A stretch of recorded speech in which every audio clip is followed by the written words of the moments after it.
Hello students, welcome to the online classes. This class is the next part of the Jain main classes.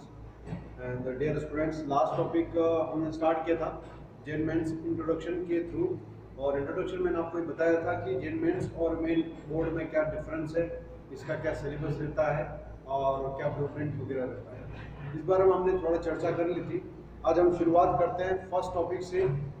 Gen mains का ये first chapter जो है वो 11 12 दोनों की शुरुआत सेट से ही होती है, जो कि 11th क्लास वाले अभी पढ़ रहे हैं, और 12th में आगे हैं उनके लिए हो सकता है कि सेट्स में उनके कहीं डिफिकल्टी आए, शायद वो भूल गए हो कंसेप्ट, तो मैं रिमाइंड कर देता हूँ। तो आप फटाफट इसको रिमाइंड करते हुए हम क्वेश्चन की ओर बढ़ेंगे, जो कि जेन मेंस लेवल के क्वेश्चन होंगे, और कुछ क्वेश्चन मैं आपको है ना प्रैक्टिस के लिए दूंगा, आप भी ट्राई करें घर पे। तो let us start from the sets. ज़्यादा बात नहीं करते, अपनी यहाँ पे टॉपिक पे बात करते हैं। सेट से रिगार्डिंग इसमें एक या दो क्वेश्चन ही आते, ज़्यादा नहीं आते, 1 और 2 क्वेश्चन ओनली। ओके, अब सेट्स में क्या होता है, what do you mean by the sets? So let us quickly we have to remind it what you mean by the sets. Sets की बात कर देते हैं फटाफट। तो sets and collection of well defined object, ये अपने आप में डिफाइंड ऑब्जेक्ट्स का कलेक्शन है। वेल डिफाइंड ऑब्जेक्ट्स का कलेक्शन है। अब वेल डिफाइंड ऑब्जेक्ट्स का कलेक्शन का मीनिंग क्या होता है भाई, है ना? ये सब ज्यादा एक्सप्लेन करने की जरूरत नहीं है, क्योंकि 11th वाले फेमिलियर है, ऑलरेडी उसको थोड़ा बहुत पढ़ा ही है, और 12th वालों ने कंप्लीटली उनका नॉलेज है ही, तो उस हिसाब से मैं थोड़ा स्पीड में क्विकली उसको पूरा कर रहा हूँ, तो ध्यान दें। अगर मैं पूछूं वेल डिफाइंड ऑब्जेक्ट्स की जगह मैं एग्जांपल ले लूं कि भाई ये सेट्स हो सकता है या नहीं, तो इस डेफिनेशन का मीनिंग हमें क्लियर हो जाएगा कि collection of well defined objects का मीनिंग क्या है। अगर मैं कहता हूँ you have to find, you have to list of the collection of all the talented writers of the India, या फिर ये पूछूं all the best batsman of the world, okay, या फिर ये पूछूं all the dangerous animals in the world, तो आप क्या कहेंगे? सबका जवाब अलग अलग हो सकता है, क्योंकि सबकी अपने अलग अलग चॉइसेस हैं। इस हिसाब से यहाँ पे वेल डिफाइंड ऑब्जेक्ट्स नहीं हो पाएगा, right? We can't say it is a well defined objects, but particular अगर मैं आपको ये बोल दिया जाए, है ना, कि भाई पर्टिकुलर की बात करूं मैं, तो जैसे एनुअल में ये मंथ आते हैं, मैं उन मंथ्स की बात करूं, you have to list of that all the months which is start from the J, so it can be defined, it is defined.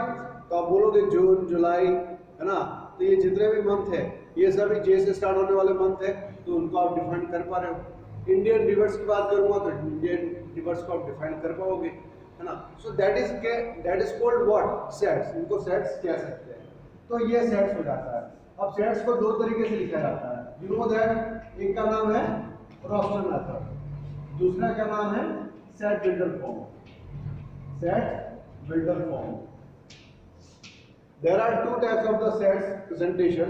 Set को दो तरीके से रिप्रेजेंट किया जाएगा, एक का नाम है रोस्टर, दूसरे का नाम है सेट बिल्डर। दोनों में क्या है ना, रोस्टर में जिसमें हम listed of the elements of the collection, और एलिमेंट्स क्या है? एलिमेंट्स यहाँ पे ऑब्जेक्ट है और कुछ नहीं है। जो भी ऑब्जेक्ट होंगे उनको लिस्टेड करना है, उनकी लिस्ट बनानी होती है, और उनकी लिस्टिंग को प्रेजेंट करने का तरीका ये रहता है। जैसे किसी भी सेट को हम कैपिटल लेटर से डिनोट करते हैं, और एलिमेंट्स को हम स्मॉल लेटर से प्रेजेंट करते हैं। So if we are making the list of the only English alphabets, तो क्या हो जाएंगे भाई? AEION U, क्या हो गया? अब देखो ये सेट है, लेकिन कौन से फॉर्म में है? ये रोस्टर फॉर्म में। कैसे पता चलेगा? यहाँ पे हर एक एलिमेंट को ब्रेसेस लगा करके सेपरेट किया जाता है, it is written in the commas. Okay, similarly set builder form. Set builder form में क्या होता है? You have to represent every sets in the statement of properties form. हमें दिए गए सेट को प्रॉपर्टीज में या स्टेटमेंट में रिप्रेजेंट करना होता है। प्रॉपर्टीज या स्टेटमेंट में कैसे? जैसे यहाँ देखो, इसी सेट को मैं कैसे लिखूंगा? Where is suppose x is an element, x को एलिमेंट है, कैसा एलिमेंट है? तो we can say x is an English alphabet, English alphabet. X sets, यहाँ पे कोई इंग्लिश अल्फाबेट है। ओके, दोनों का मीनिंग सेम ही हो रहा है, ये स्टेटमेंट से हो रहा है, प्रॉपर्टीज के थ्रू इसको लिस्टेड करके प्रेजेंट किया गया है। तो यही सेट बिल्डर होता है, और ये क्या हो गया भाई, ये हो गया रास्टर फॉर्म। तो इस तरीके से हम सेट्स को इन दोनों तरीके से प्रेजेंट कर सकते हैं। क्लियर?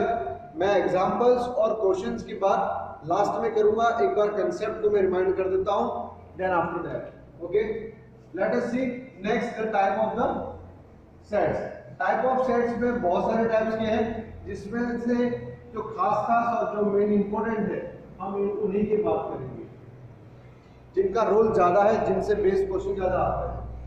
अब देखें नंबर फर्स्ट, वैसे तो हमारे पास शुरुआत करते हैं हम एम्प्टी सेट से। आप देखते पहचान लोगे, फिर आप कहेंगे सर फाइनाइट इनफाइनाइट को ले लो। ओके, फाइनाइट इनफाइनाइट, फिर और भी तो है, लेकिन मैन को ले लो सबसेट्स, है ना, और प्रॉपर सबसेट भी आता है, वो इसी का पार्ट है, वैसे कोई खास बात नहीं है। ठीक है, उसके बाद है universal set, universal sets, singleton sets वो भी है। उसके बाद हम देखेंगे वही ऑपरेशन ऑन द सेट्स में,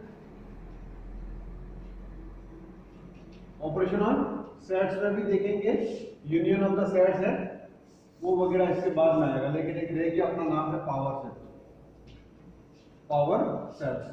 आज हम यहां तक पूरा निपटा देते हैं, फिर हम नेक्स्ट क्वेश्चन की बात करेंगे। एक बार इसको देखें, इसमें से आपको कौन कौन से आते हैं, कौन से आपको नहीं आते। देखो वैसे तो आपको इसका आइडिया होगा ही सही, है ना, कैसे भाई,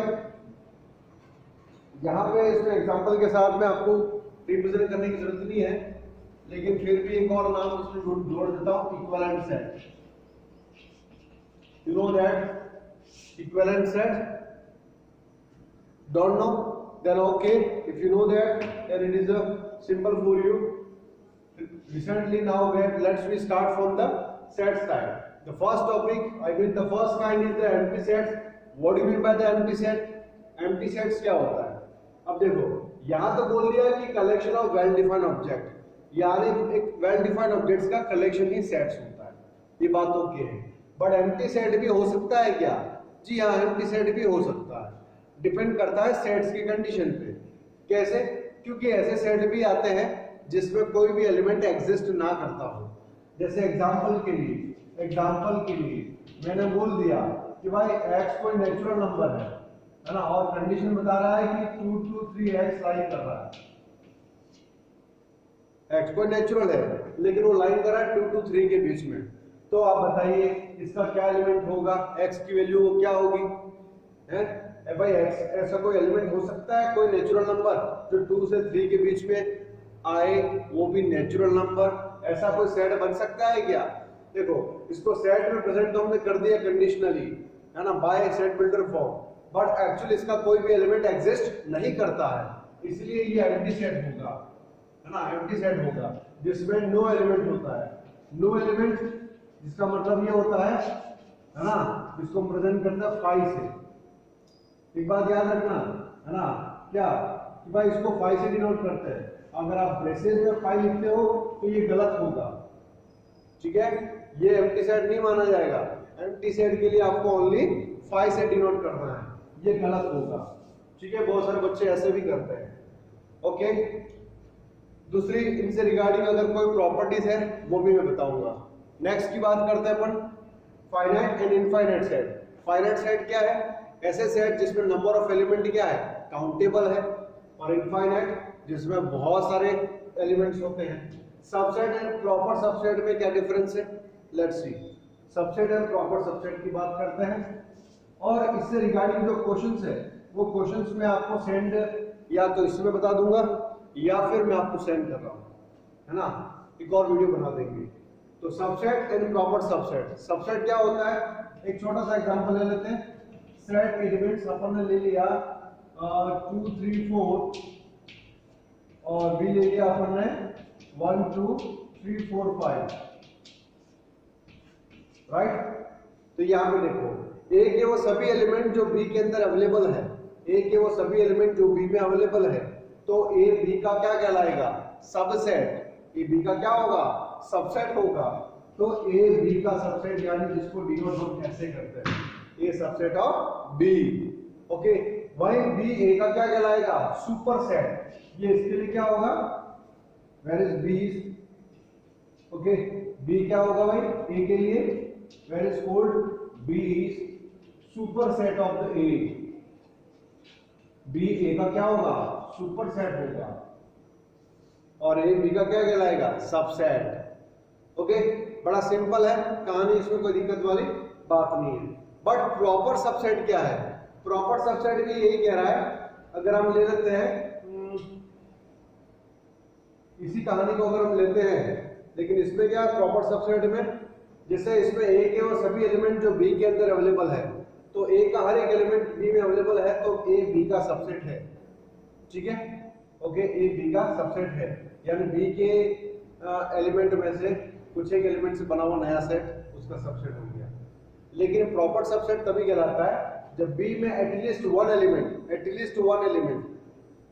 एक एलिमेंट बी अगर एक या एक से ज्यादा, एटलीस्ट वन हो गया, इट मींस एक या एक से ज्यादा एलिमेंट इसमें अगर ए में एग्जिस्ट नहीं करता हो, ए में नहीं है, तो बी ए का प्रॉपर सबसेट कहलाएगा,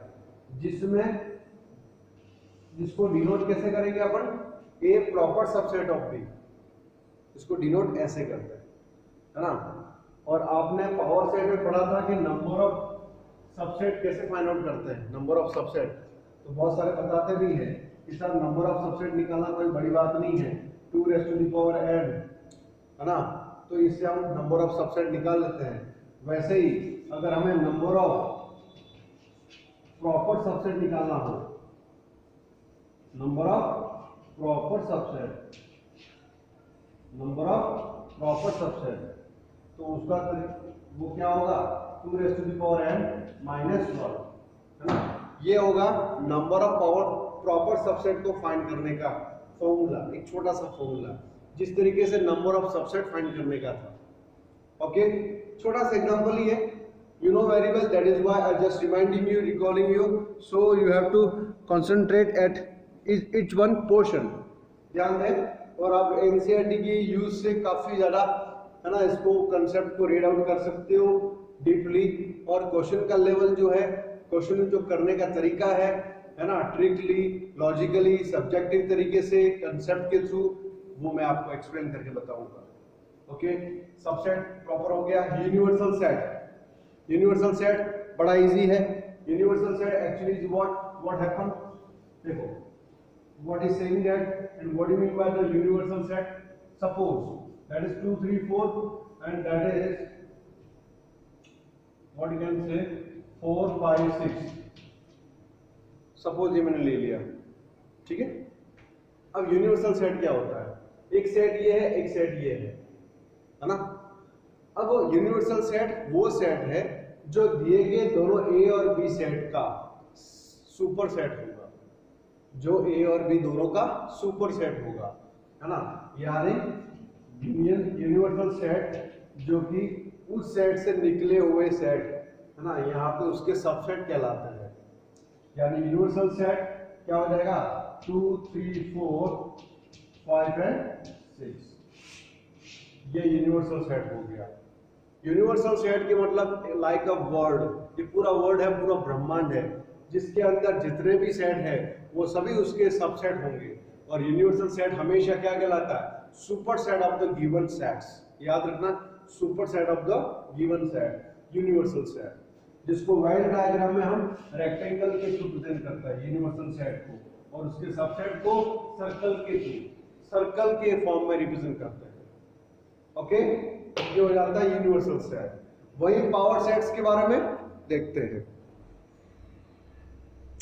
ओके, एक बार यहां तक पूरा कर ले, तो पावर सेट नेक्स्ट में बना देता हूं।